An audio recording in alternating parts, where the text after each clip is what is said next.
Thanks everybody for showing up again, back to back. This is impressive. I think we actually lost one person, but I bet he's going to be back. I'm positive.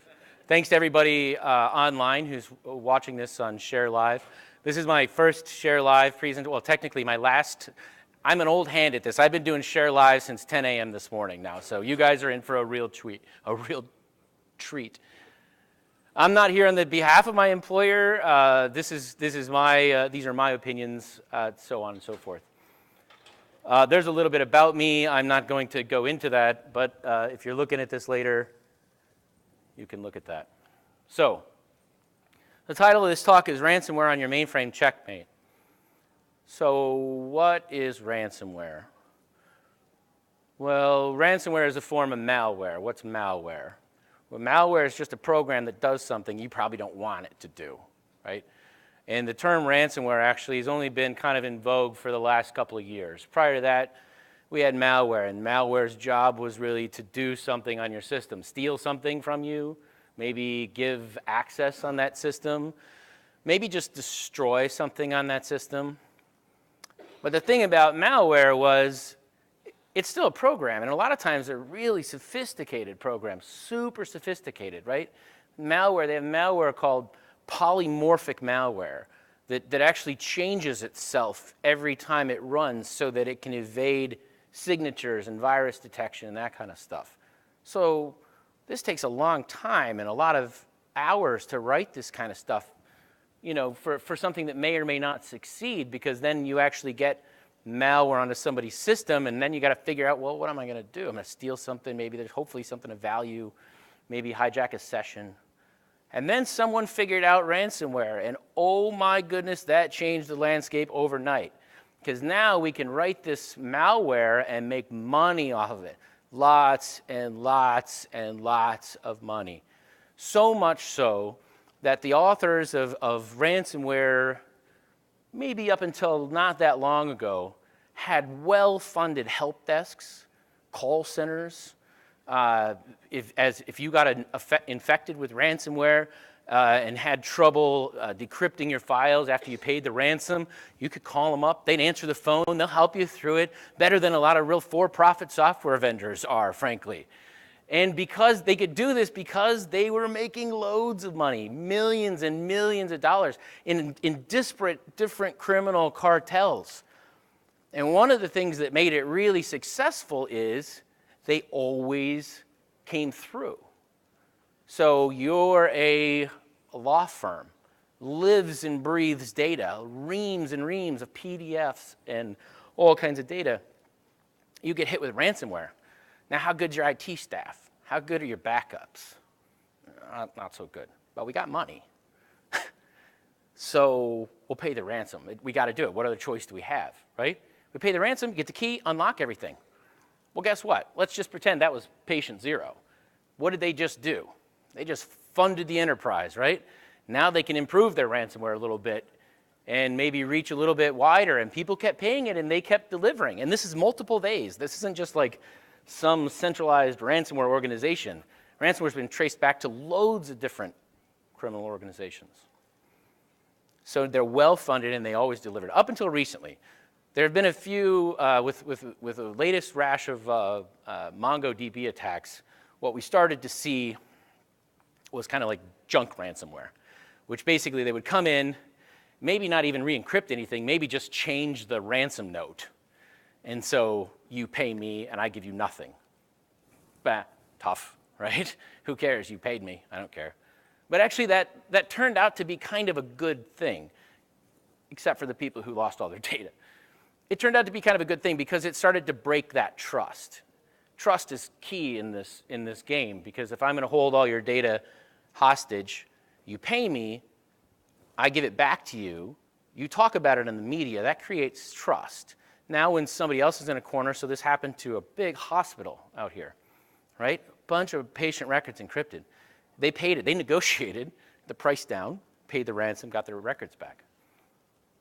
It actually happened to the Muni, right? They had ransomware on their ticketing and travel system. The irony there is I think it actually ran better and more on time after that, but that's just what I heard. So ransomware has a couple of different components to it. Specifically, there's an infection vector. So how did we get the ransomware onto the target system? Did we open an email and clicked on an attachment? Did we click on a URL? Or was it just a drive-by attack, right? Maybe you've got a vulnerability in your browser, hasn't been patched yet, or maybe the browser manufacturer doesn't even know about it yet, but the bad guys do. And they're able to put some malicious code out on a website that you browse or inject it in that path somewhere from a privileged position. And maybe you're doing everything right. And we'll see a little later on in this demonstration that our victim in this does everything right and still gets hit. So there's the infection vector and then the payload. And that's another, we'll talk about that as well. So the payload is what is it actually delivering? So once you've got this malware, this ransomware on your system, what's it going to do? So for those of you, and a lot of you were here on my last talk, we talked about a payload being something that an exploit uses to take advantage of a vulnerability. Same thing here. The exploit is the infection, the ransomware that lands in a vulnerability on your system because you don't have something configured right, because you have an unpatched bug, because you open an attachment you shouldn't have, whatever. The payload is then what's going to take care of business, right? That is the actual program that's going to do the dastardly deeds. Optional last bullet there, command and control. A lot of ransomware today will phone home.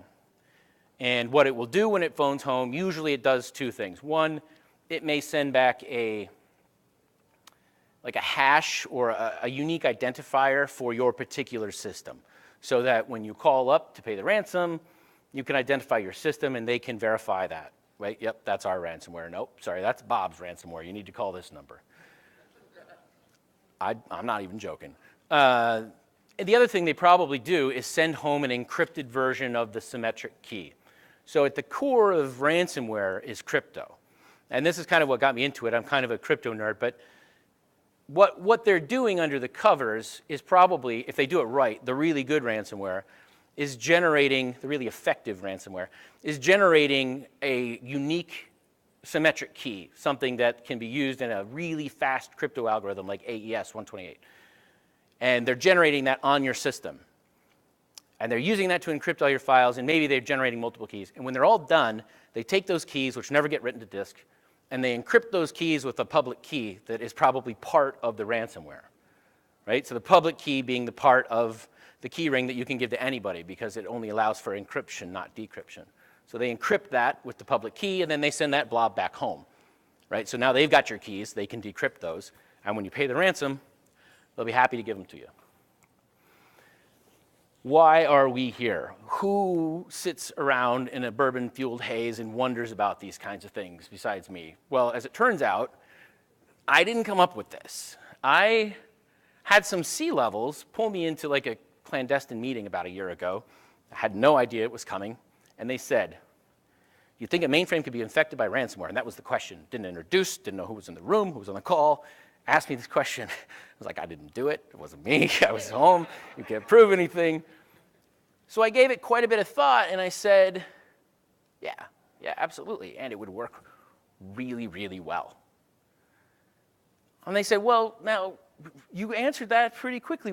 Why? How do you know this? And I said, well, I have some ideas. And they said, well, you can't open an email on a mainframe. You can't open your Excel document with macros enabled on your mainframe, or your mainframe's not browsing this nefarious dark website where it's going to get infected with something. I don't understand. I said, you're being a little bit myopic about this. Quit thinking that the attack is going to come from inside the mainframe. Can you attack a Windows machine? Well, yeah, everybody knows that, right? Windows loads of ways to attack. Can you attack a user? Well, yeah, I mean, that's the easiest thing in the world to do, right? Is in fact, 90% of the infections that happen today happen because somebody did something they shouldn't have done. They're not real technical flaws or misconfigurations. We just social engineered you into clicking on something that you shouldn't have clicked on. So I said, now I can think of a few different ways this could work. And they said, well, what about these other systems? We got Unisys, we got Tandem, we got iSeries, we got ZVM, we got all these other things. And I spent some time thinking about it, so I put together a deck and I put together a chart, and I said, Let me help you out here. I'll create this chart and it'll help you kind of figure this. This is the percentage of your enterprise systems that are susceptible to ransomware or malware. All of them, right? Because what you're going to get out of this and what you're going to realize out of this is this isn't rocket science. This is actually pretty easy. And most of the components that I use to do this demonstration, a lot of them I just downloaded off the web that were free, easy, and work out of the box. The other stuff, kind of the guts of it, is like enumerating files. How do you find out what files are on a system? Well, the mainframe is like super good at this, right? Windows is actually a little harder. The mainframe, you give it a master catalog, and boom, you can just rip through that, right? Find all the child catalogs and aliases and files and the types of files, types of data sets, and all this other kind of stuff in a heartbeat. Reading files, yep, I can read files. Writing files, oh, I can write files. Updating the data in those files, yeah, we can do that too. Encryption, yeah, turns out we can do that too. So, caveat, I am not a madman. I did not build a fully working weaponized ransomware that would work on a mainframe. I didn't want to have that in my possession, right? This is the real deal. I mean, while this is trivial and while it's at the level of somebody who's probably a junior programmer, I'm not going to be the first person to build it. Sorry, right? But what I did do was build all the components that don't work together at all. But I can demonstrate each individual component in a vacuum, and I think you'll get the idea of how this would work and why, you know, the logic of putting all the components together would probably be the most complex part. But the components themselves are nothing magical.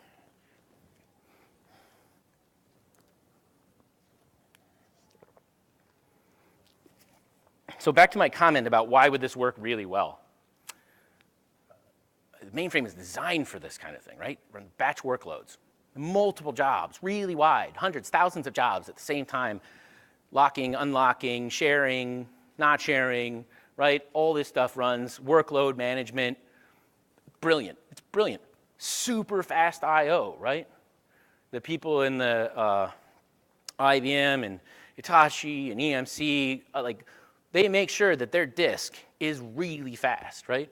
And they have super fast, they have cache. They have great big chunks, tens and hundreds of gigabytes and terabytes of cache. So you're not even really reading and writing from a disk. You're reading and writing from silicon, right? Super fast.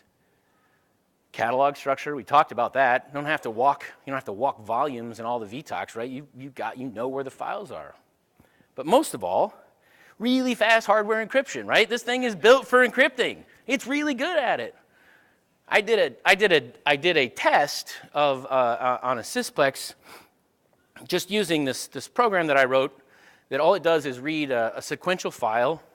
It could be in any format. It could be fixed. Could be variable, whatever. But not VSAM, not a PDS, but like a sequential file, and it encrypts it in place. And I wrote it in assembly. Not a mainframe assembler programmer by any stretch, but I did. And then I just created some huge files, really big files, 10 gig files, 50 gig files.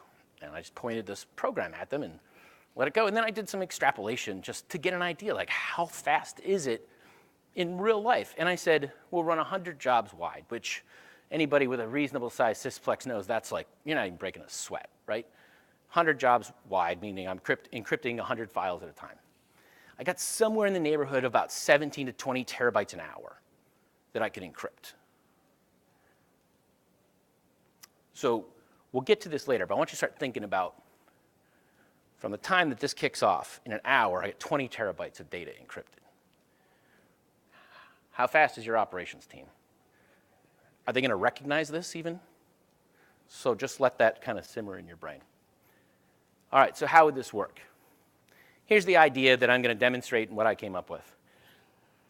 Your system administrator, your system programmer, has his workstation infected by a malicious web page. And that malware gets delivered to that system programmer's workstation. Now, it's going to reside in memory on the system programmer's workstation. The first thing it's going to start doing is key logging. This is common. The keylogger that I used for this demonstration, I found I was on the airplane and connected to Wi-Fi on the way here. I went to GitHub, I typed in keylogger, and there was like 60 of them. And I grabbed the one that had the most recent code date, update date, and had a good README. It took me longer to compile it, and I loaded it up in Windows, and it works great. So you got a keylogger. Somehow we have to figure out what the connection to the mainframe is. So just because I'm running on your system doesn't mean, you could be using any number of different 3270 emulators. How am I going to know, how to connect to the mainframe? I'm not going to go start reading all the registry and properties files. How am I going to figure out where that mainframe is? Well, one way to do it would be to sniff the traffic, right? I could install a driver at the TCP/IP level, start dumping traffic, and I would be able to determine that it was 3270 traffic. But we're not living in 1990 anymore. That will probably set off your endpoint protection. Your workstations probably have sophisticated endpoint protection on them now. And if you try to run your network adapter in promiscuous mode, which is what that's called when you're sniffing traffic, excuse me, that's going to probably set off some bells, some alarms. We don't want to do that. So I got to thinking about it, what makes a mainframe connection unique? We'll talk about that. So that was one of the pieces of code I wrote from scratch, but it's a neat little trick. And then the second thing it's going to do, once it has your connection and your credentials through keylogger, then I'm going to take the actual payload, send it up to the mainframe through some transport, FTP, TN3270, right? I could just pretend that I'm a client and enter the commands in, NJE, SSH, NDM. Got a lot of options, right? One of them's open. And since this person's a system programmer, we probably have access to it. All right. Then the system takes the code, happily runs it, and that's that. So on to the demonstrations. This is kind of the process that I went through, that ransomware goes through. If you were in the last session, you might recognize that at least the first three parts of this are really similar to what your penetration testers are going to do. They're going to launch an exploit, which is the infection. They're going to do some reconnaissance of the network and deliver a payload. Now, hopefully your pen testers aren't encrypting all your data and offering a ransom note afterwards, so it kind of ends the similarities there. But, So we'll start with the infection. The way that I took for this particular, and this is just one example. There are 1,000 ways to do this, but just for the purposes of this example. Usually some infection like this starts with somebody in a privileged position. So in our example, our system programmer is going to go out and browse to the Google website. He's going to sign into Gmail. Now, I chose Google and Gmail because these guys do everything right. No one is going to accuse me of throwing stones at Google, so I use them as an example because it's not going to happen with Google. It's not going to, I say that today, but it is probably not going to happen with Google. These guys take security very seriously and they do it right. But for our example, I use Gmail. Now, when you load Gmail up, and if you want an exercise sometime in terror, go pull up Wall Street Journal or Forbes or some massive media website. I would bet that maybe only 20% of the content actually comes from Forbes. The other 80% of what your browser is loading comes from a whole mess of other places that you have never heard of. Content distribution networks, Akamai, companies like jQuery that provide JavaScript code that you can reuse. So when you load up this unified federated page, you're actually making connections to loads of different places. And if the people that run that web server don't do it right, step two, some kind of poor control, and I don't have to compromise Google's web server, I just have to get in between Google and some content distribution network that they pull in, an ad network, right? Or this JavaScript. So in our example, I got between Google and the jQuery, somebody that provides JavaScript, and I was able to inject JavaScript onto the page. You don't do anything wrong. You just loaded Google. Google loaded all this other stuff on your behalf. And I don't even know about you yet. I just got between Google and this weak content provider and was able to get JavaScript onto Google's page in my example. And then you browse it. That's it. You browse it. You didn't do anything wrong. Obviously, there's a lot of other ways to do this. Malicious attachments, URLs, so on and so forth, Flash. So the first demonstration I'm going to give you is the first part of the reconnaissance, the keylogger. So like I said, I downloaded a keylogger from GitHub, and I put it on my Windows machine, and I'm going to simulate what you would see if they were part of the real malware, ransomware. This would obviously just be happening in memory. You wouldn't have like log files necessarily being created, but for the purpose of this demonstration, you can see this is the first part. You start putting these blocks together in your mind. This is the first part. So I launched this program, Keylogger, and you can see it right here running. It's the second to the last process. And I open Notepad. I'm using Notepad just pretending it's my 3270 screen, just to show you there's no network funny business going on here. I'm just typing in Notepad. But I'm typing as if I were logging in. I typed in TSO, typed in my username, typed in my password, hit enter. That's it. I'm going to close that out. I'm going to show you what the keylogger did. Now, the keylogger could have logic in it. I mean, you think about the login flow to a mainframe, there's some intuitiveness to it, right? You could look for a word like TSO, enter, something else, enter, something else, enter, maybe ISPF, enter, right? You could do that with a regular expression pretty quick. So this is the file that keylogger generates. And I did nothing to this program except compile it and run it. Works great.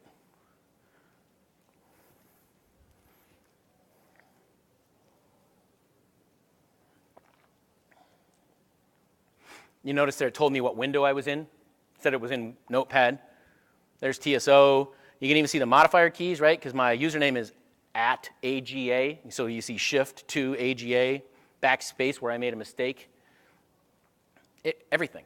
Basically, this driver gets in between the operating system, puts a shim in the operating system that responds to a keystroke event. And it doesn't stop it. It doesn't modify it. It just makes note of it. Now, your endpoint protection might catch this, but it might not. I did not run this as a privileged user. None of this requires administrative privileges on Windows, none of it. So it might not catch it. So there's my password. Okay.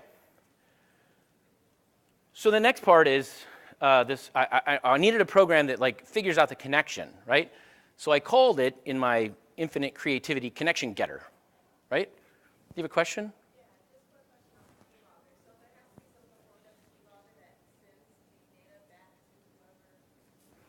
So the question is there a component of the keylogger that takes that data and then sends it back? No.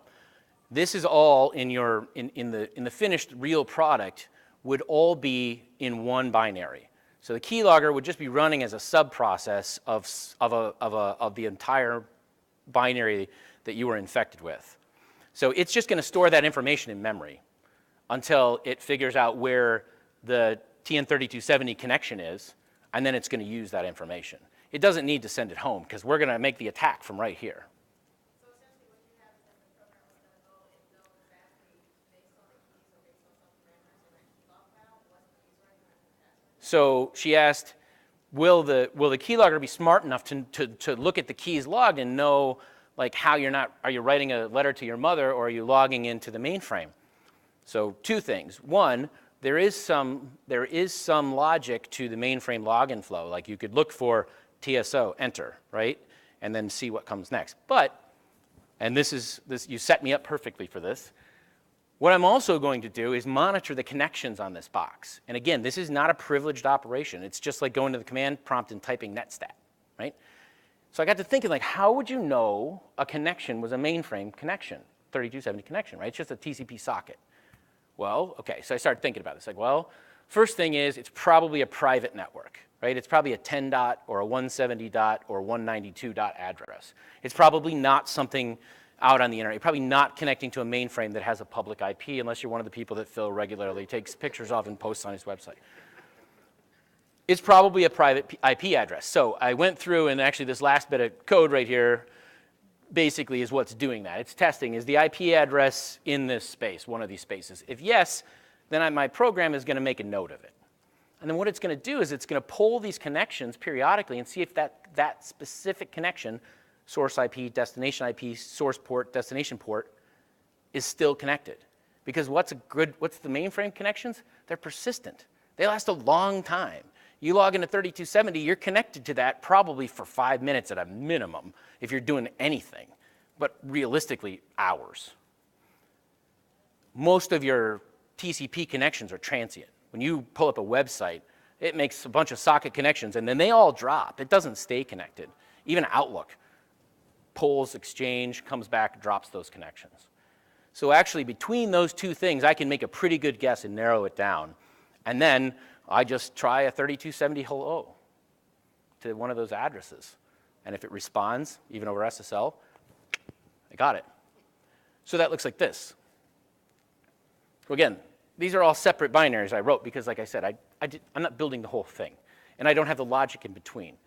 But to answer your question, I'm watching the connections and the keystrokes. Once I think I know what the mainframe connection is, I can tell the keylogger, hey, when this connection comes live, mark that.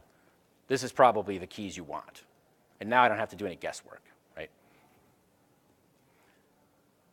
So look, you saw on there that and maybe you didn't. It might be worth running that one more time. Because this goes pretty fast. I launched this in the background. I'm going to go out here and browse the web. I'm going to do some Googling. I'm going to check some other stuff. I'm going to check and see who's been talking about, like, if the mainframe is dead still. And, oh, yeah, there's cringy. OK, good.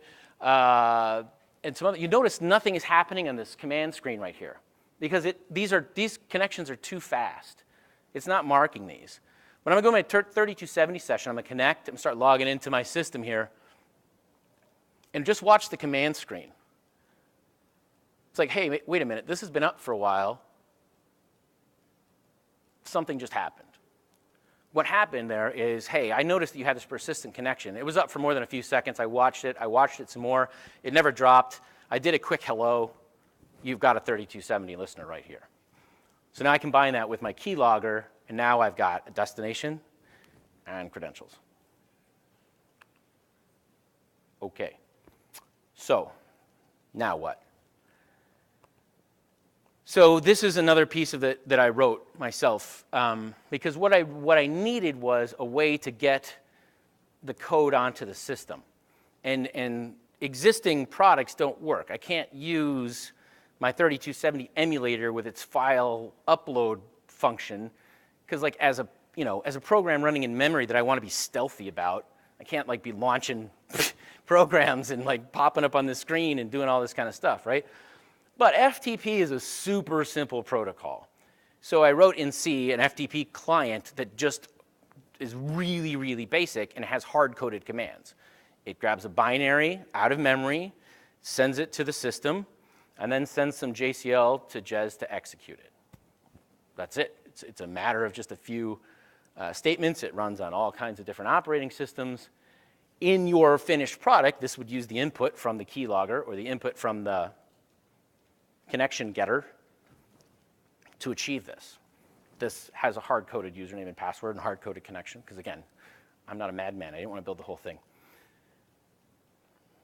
So that's just a little bit of the code. I don't expect anybody to follow that, but you can see when it gets to the end here, if you look on there, you probably notice some commands that look familiar, right? There's type I, that's a command to switch FTP to binary. I'm sending it a sequential file. And here's where I want to store it, so on and so forth. All right, so we've got a binary on the system now. It's loaded, and it is ready to run. Now, the first thing I would have that binary do is enumerate data sets. I found this on CBT tape, and I just ran it, and it worked. It actually takes longer to download it, get the XMIT file up to the system, unpack it all, than it does to figure out what it does and run it. I mean, it was super helpful, and I'm using all kinds of stuff. And then I modified it a little bit, but it basically goes out in memory, finds the name of your master catalog, lists all the data sets in the master catalog, finds all the catalogs in the master catalog, lists all the data sets in those catalogs, and so on down the line. Now, I modified it so that it only listed sequential data sets just for ease. And also added a call in there to the security manager to see if I had access to these data sets, because there's no sense in trying to modify data sets that I don't have access to for some reason. That would just set off alarm bells. And since I'm a system programmer, I probably have access to a lot of stuff anyway. yeah, so this program, I mean, it is almost just exactly out of the box. And it creates this lovely output. So just keep thinking. I want to just keep bringing you back to nothing I've done here is rocket science. Two of the four things I showed you, I downloaded off the internet that were just there. And the other two I wrote, and I can tell you I am not a good C programmer. So it probably took me way longer than it would take somebody who actually knows what they're doing in C. The mainframe assembler stuff, took me a little while when we actually get to the encryption side of it. But this is not difficult. All right, so then what? We've enumerated, we're on the system now, we're running, we've enumerated all the data sets. We threw all the data sets up in a hyperspace somewhere. So it's in memory, none of this stuff ever hits disk, okay? I'm not leaving any traces behind, except for the original binary, which that is not specifically necessary either, but we're gonna get into that. This is just kind of a recap of where we've been to this point. Now the next screen happens pretty fast. And so I'm gonna kind of give you an idea what you're gonna see, we'll watch it, and we'll maybe go back and watch it again, but I think you'll get it. So the actual payload, if you will, that I wrote is just an executable, runs on any platform. It does upload something to the mainframe, and then it's got 3 data sets that it has hard-coded in it. It doesn't do any of this enumeration stuff. Again, I'm not making this fully functional. So it goes out and it finds those 3 data sets, and it just encrypts them in place. And then it leaves a little surprise behind, because somehow we want people to know that something's up, right? And it's going to happen that our system programmer, who Charles volunteered to be, goes out and logs into Gmail and see if you can tell when it actually happens. So I'm going to show you these data sets ahead of time, and I recorded this real time. So it's hard to see this is blue, but this is just text. You can see if you look at the slides afterwards. But that's just text. This is like an account ledger, right? Just 3 fixed data sets. So here's Charles's screen. You can see he's logged into his system, whatever. He's going to go out here and go to Gmail, right? There's your Gmail site. Looks like Gmail. He's going to log into his Gmail account. He's going to put in his super secure password. Make sure he's got that right. And he's going to click sign in. Now, did you see it? Because it's done. It's uploaded it, it's run, and it's encrypted those files. That's done. It was done as soon as he clicked submit. So you can't see this, but this is just hex garbage. Those are those same 3 files again, right? It happened that fast, and this is on an emulation system, right? So it's that quick and that easy. And Charles never knew the difference. So that website, if I were to switch back to it, actually redirects you, takes your credentials, and sends you to the real Gmail site. And I created that website by using a free tool that lets you clone a website. So I cloned the website of the Gmail login website, and I ran it locally. I put my JavaScript in there. And then when you log into it, it redirects you to the right site, but not before it runs that JavaScript on your machine, which pulls down this binary and executes it on your machine on your behalf, and all that happens. So all that happened in the span of just a few seconds. Okay, so that happened, but nobody's the wiser yet, right? It's still out there doing what it's doing. Usually what happens next is somebody finds one of the demand screens, send us your Bitcoin. Usually Bitcoin. Why? Yeah, because it's largely untraceable if you do it right. And non-repudiable, what he said. They can't trace it back to you. They can't prove that it was yours, your Bitcoin. And you also can't stop payment on it, right? And it still has value. You can get goods and services for Bitcoin. One thing to think about when you start thinking about this is, does your company have a policy? So when you realize you've been hit by ransomware, is not the time to convene the board to talk about, do we pay a ransom or not? You probably want to have that policy already. We do not pay ransomware. Or, if it's under this and we need to, it's cheaper. It's like settling a lawsuit, right? What if there aren't any demands? What if their goal was like one of the people I talked about earlier, where they just want to cause trouble? How's your backup? Are you using replication for a backup? Guess what your replicated data looks like. So back into our, one sec.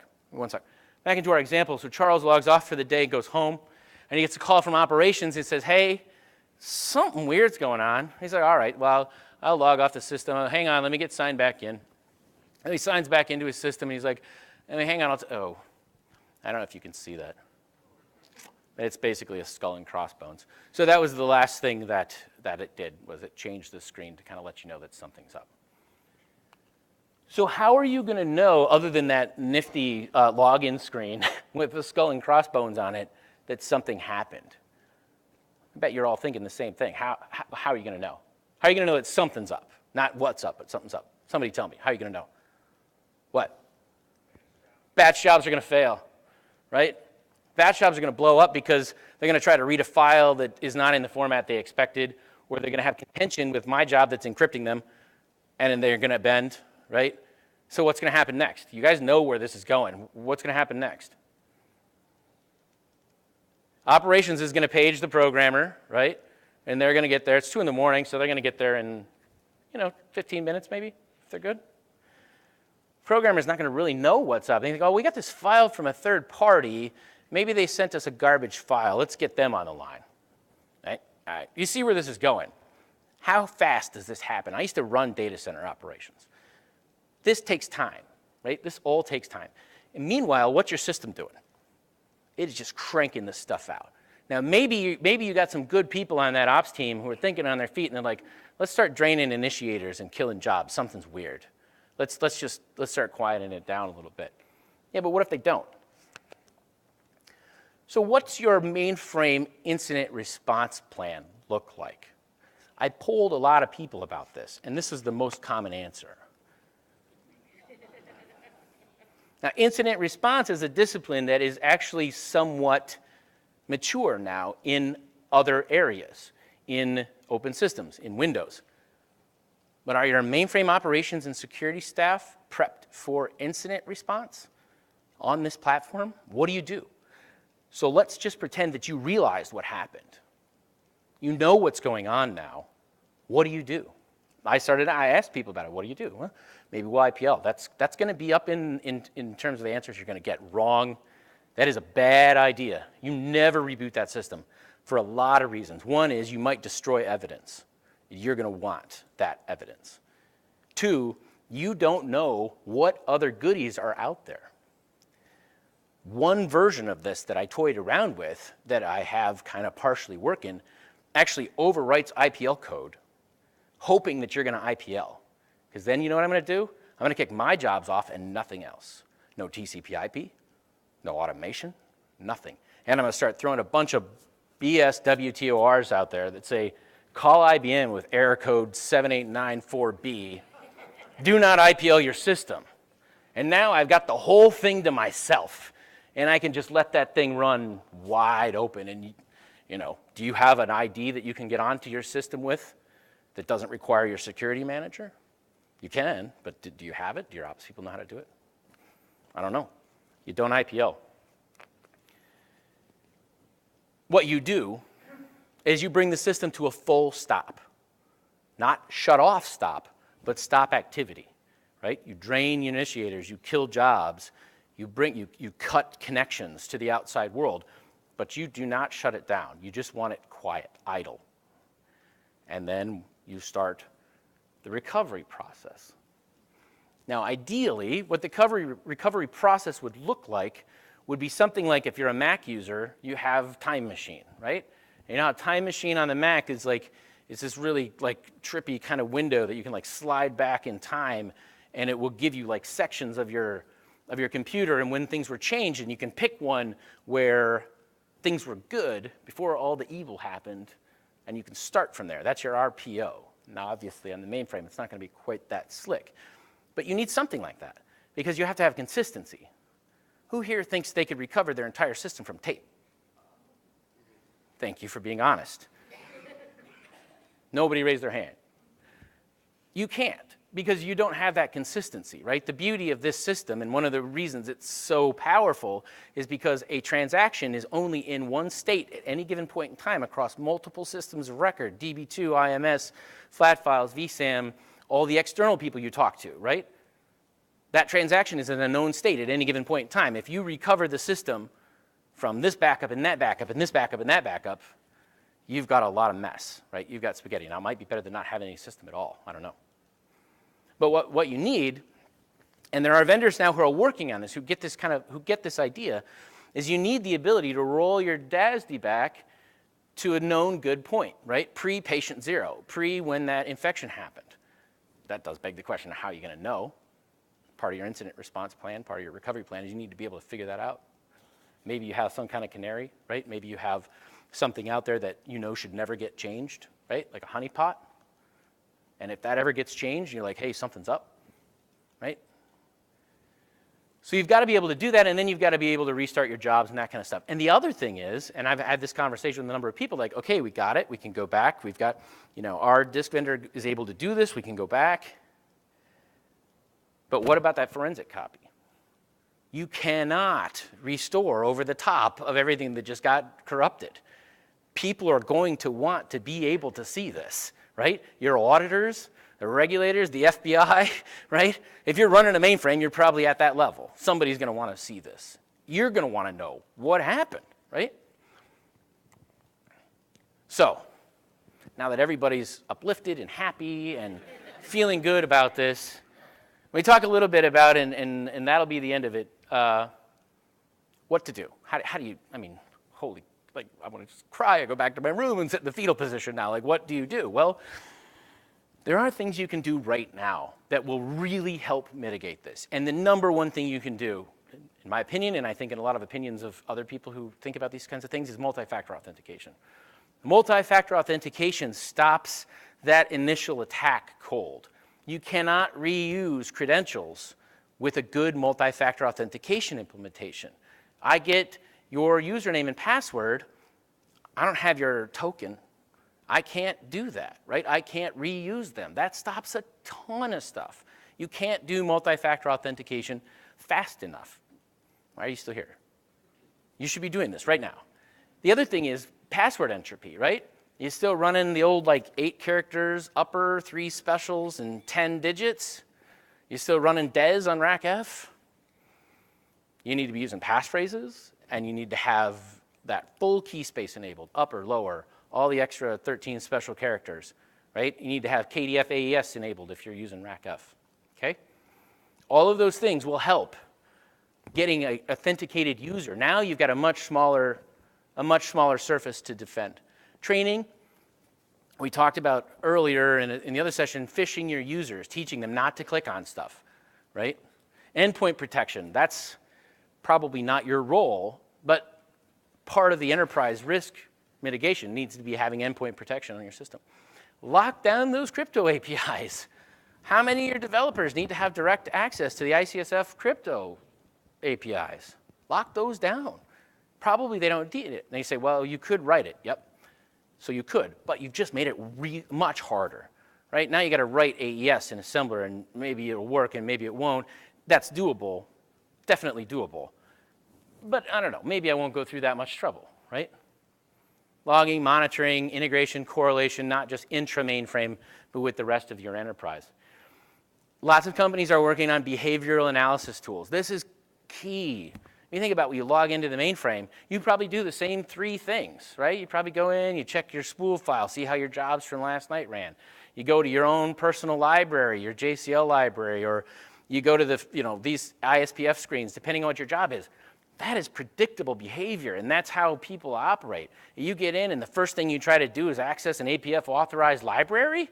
Why, right? That should be setting off some alarm bells. That's behavioral analysis. Plus, maybe your mainframe has your HR system on it. Why is Mark logging in when he's on vacation? Mark would do that. But why is Phil logging in when he's on vacation, right? And this guy does not log in from vacation. And you know that. This is data that, so there are companies like IBM, there are other companies, they're working on this kind of stuff. But you as the customers also need to tell them, hey, we're interested in this, because that'll help them elevate these projects within their ranks to things that they, our customers are asking for this. We'll deliver it. They can deliver it. Start thinking like an adversary. Stop pretending that everybody uses the system is using it the way it was meant to be used, right? My favorite anecdote about this, when I started doing this, is I asked the system programmer, it was back when we were fuzzing, which means like using the network service in a way it wasn't meant to be used, a VTAM screen, and say, hey, if I put in, 100 characters in this field, it just kind of craps, and then I get this like ugly message and stuff. And what did they say? Don't do that. Don't put 100 characters in that field. It was only meant for 8. What are you doing?